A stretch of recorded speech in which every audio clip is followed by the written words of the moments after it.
একটা ভিডিও দেখাই। বাবা এবং আমি নিজে ইচ্ছে আইছি, এমনকি আমি কারো কথায় আসি নাই, এমনকি আমাদের বিয়ে হয়েছে, তোমাকে চিন্তার কোনো কারণ নাই। আমি অনেক সুখে এবং শান্তিতেই আছি। এটা কথা আছে না যে এর বাবা মা যদি একে জন্ম না দিয়ে 2-3টা কেলা গাছ জন্ম দিতে, তাহলে 2-3 ছড়া কলা হইতো। এক ছড়া কলার দাম 1000 থেকে 1500 টাকা বিক্রি করতে পারতো। তো এই রকমের মেয়ে জন্ম না দিয়ে, যেই মেয়ে বাবা মায়ের 16-17 বছর লালিত স্বপ্ন খান খান করে দিয়ে 2 দিনে প্রেমে একটি ছেলের সাথে পালিয়ে বিয়ে করতে পারে, এই রকমের হতভাগা বাবা মা যেন পৃথিবীতে জন্ম না নেয়। তো বন্ধুরা, এরকমেরই এক ঘটনা ঘটলো রাঙাবালিতে, পটুয়াখালী জেলাধীন। কত বড় নির্লজ্জ মহিলা, সে আবার পলাইয়া গিয়ে আত্মগোপনে থাকে, খোঁজ খবর নাই। তো এদিকে বাবা মা তো খুব হতাশা, কোথায় গেল আমার মেয়েটা, যে মেয়েটা আমার কিছুই বুঝে না, যে মেয়েটা নিজে একলা কোথাও বের হয় না, ওই রকম বের হওয়ার সাহস পায় না, সেই মেয়েটা আজকে আমার কোথায় গেল, মেয়েটা আমার মনে হয় হারিয়ে গেল, কে বা কারা নিয়ে গেল তুলে। এরকমেরই একটা টেনশন বাবা মায়ের প্রতি আসতেই পারে, কারণ প্রতিটা মা বাবাই জানে তার বাচ্চারা নিষ্পাপ, মাসুম, তারা কোনো অপরাধের সাথে নাই। কিন্তু তার মেয়ে যে অপরাধের সাথে রক্ত মাংসে মিশে গেছে তা কোনো বাবা মাই জানতে পারে না।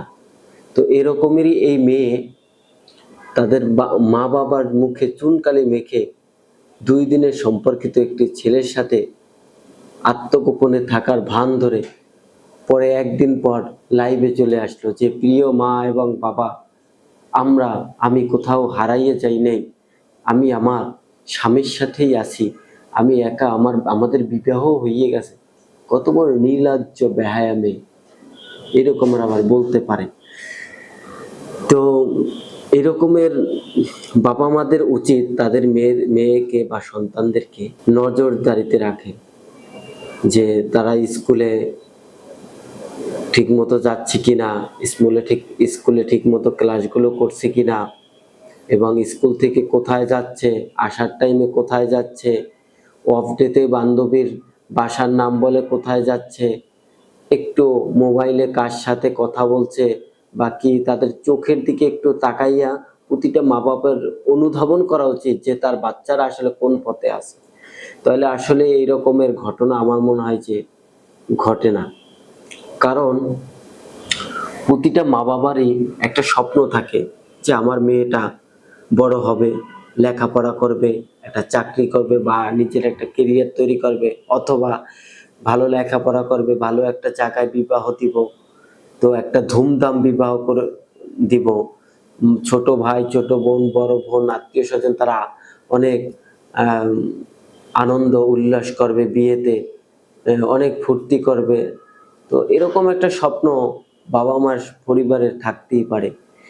এই রকমের স্বপ্নকে তারা কোরবানি করে এই রকমের বদ মেয়ে যারা, যে অন্য একটা ছেলে, বেকার একটা ছেলে, রানিং লেখাপড়া একটা ছেলে, নেশাখোর একটা ছেলে, মাদক সেবক একটা ছেলের সাথে তারা সময়ের পিনিকে ভাইগা গিয়ে বিয়ে করে, পরবর্তীতে তাদের দুঃখ দুর্দশার শেষ থাকে না।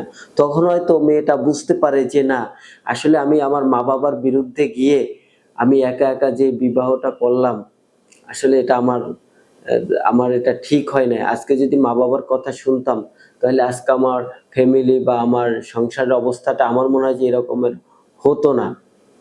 যে আমি আবেগের বশে তখন আমি এই ছেলের সাথে বিয়ে করছি, এখন তো ছেলে আমার প্রতি যৌতুকের ভালোবাসে না আমাকে, দিন আনে দিন খান, নুন আনতে পান্তা ফুরায়, এরকম একটা অবস্থা যায়।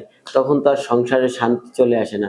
তখন নাও বাপের বাড়ি থেকে সাপোর্ট পায়, নাও ছেলের বাপের বাড়ি থেকে সাপোর্ট পায়, কারণ ছেলেও তো ওই রকমের বিবাহ করে, ছেলের গার্ডিয়ানও তো ওই মেয়েকে মেনে নেয় না বা ওইরকম ভাবে সাপোর্ট দেয় না।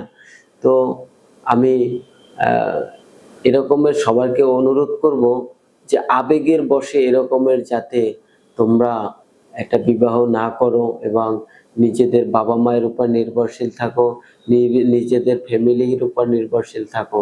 কারণ কোনো বাবা মা, কোনো ফ্যামিলি চায় না আমার সন্তান খারাপ পথে যাক এবং খারাপ একটা জায়গায় বিবাহ হোক, আমার সন্তান মানুষের মতো মানুষ না হোক।